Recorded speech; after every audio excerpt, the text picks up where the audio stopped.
গড়ে থাকা উপকরণ দিয়ে বানিয়েছি এই ক্যান্ডেল জারটি। এটা বানানো এতই সহজ যে সামান্য কিছু মোম এবং গ্লাস থাকলে এটা আপনারাও ঘরের মধ্যে বানিয়ে নিতে পারেন। এটা হচ্ছে শো পিস হিসাবে রেখে দিতে পারেন, অথবা আপনার স্পেশাল দিনেও হচ্ছে এটা আপনি জ্বালিয়ে আনন্দ উপভোগ করতে পারেন।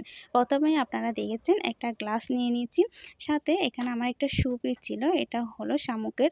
সো এটা দিয়ে দিলাম সুন্দর দেখানোর জন্য। পানিগুলো একটু চকচক করার জন্য সেখানে দিয়ে দিয়েছি সামান্য পরিমাণ জড়ি। আপনারা দেখতে পাচ্ছেন এটা পানির মধ্যে যখন গ্লাসটা একটু নাড়াচাড়া করা হচ্ছে তখন এটা দেখতে কিন্তু অসাধারণ লাগছে। তারপর এখানে দিয়ে দিলাম সামান্য পরিমাণ গলানো মোম। এমনভাবে দিতে হবে যাতে গ্লাসের নিচ থেকে পানিটা মোমের উপর উঠতে না পারে।